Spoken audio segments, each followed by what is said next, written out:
Hi viewers, welcome to Telugu sports. ముందుగా ఈ video చూస్తున్న వాళ్ళందరికీ చిన్న రిక్వెస్ట్. ఐపీఎల్ 2025 పరంగా ఎలాంటి అప్డేట్స్ కావాలన్నా, weather report, toss report, playing 11 update, cricket పరంగా ఎలాంటి information up to date follow అవ్వాలనుకుంటున్నారా?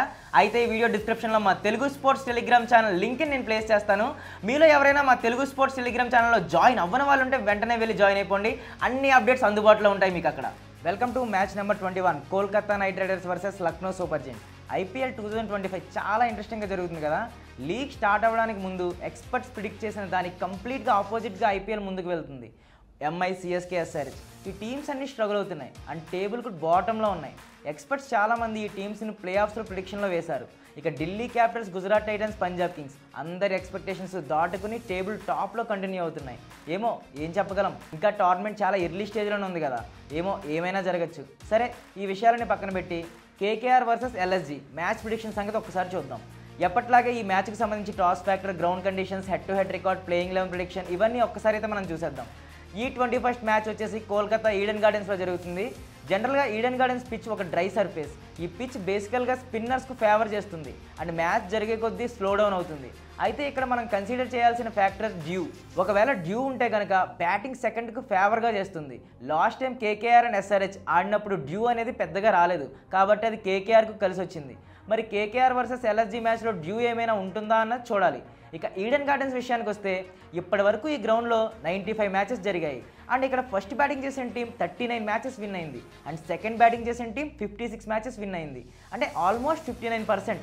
ఇక టాస్ ఫ్యాక్టర్ విషయానికి వస్తే టాస్ విన్ అయిన టీం 50 మ్యాచెస్ విన్ అయితే టాస్ లూజ్ అయిన టీం 45 మ్యాచెస్ విన్ అయింది.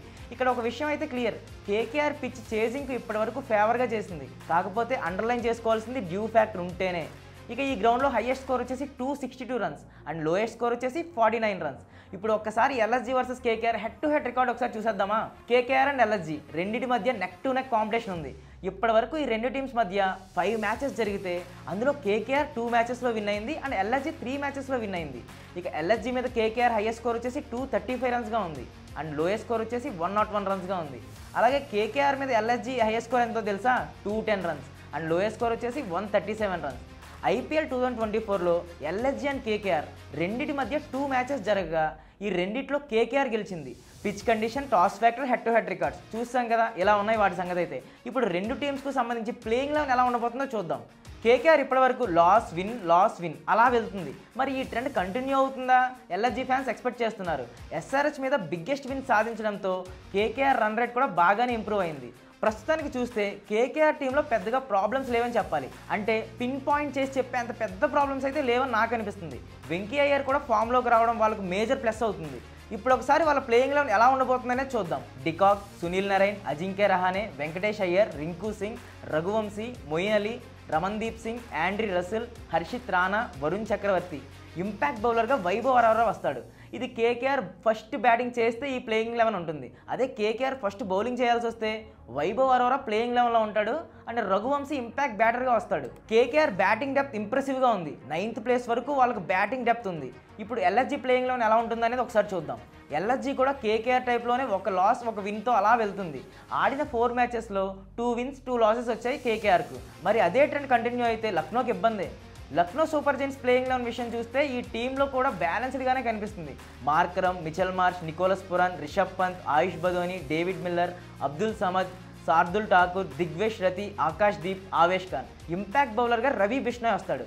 ఒకవేళ ఎల్ఎస్జీ ఫస్ట్ బౌలింగ్ చేయాల్సి వస్తే రవి బిష్నాయ్ ప్లేయింగ్ 11లో వస్తాడు అండ్ మిచెల్ మార్ష్ ఇంపాక్ట్ బ్యాటర్గా ఆడతాడు.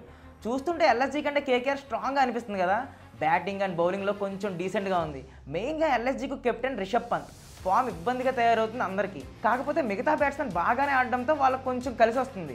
ఇక కేకేఆర్కు మేజర్ ప్రాబ్లమ్స్ అయితే కనిపించట్లేదు. మరి ఈ మ్యాచ్కి సంబంధించిన వరకు కేకేఆర్ వర్సెస్ ఎల్ఎస్జీలో నేను కేకేఆర్ విన్ అవుతుందని అనుకుంటున్నాను. రెండు టీమ్స్లో కేకేఆర్ ఎక్కువ బ్యాలెన్స్డ్గా కనిపిస్తుంది అండ్ హోమ్ అడ్వాంటేజ్ కూడా కేకేఆర్కి ఎక్కువగా ఉంది. సో కేకేఆర్ విన్ అయ్యే ఛాన్సెస్ ఉన్నాయి. మీకు ఒకవేళ క్లియర్ ప్రిడిక్షన్ కావాలి అనుకుంటే మా Telugu sports Telegram channel link నేను డిస్క్రిప్షన్లో ప్లేస్ చేస్తాను. అక్కడ మీకు అన్ని రకాల అప్డేట్స్ అందుబాటులో ఉంటాయి. ఎవరైనా వెళ్ళి జాయిన్ అవ్వని వాళ్ళు ఉంటే వెంటనే వెళ్ళి జాయిన్ అయిపోండి.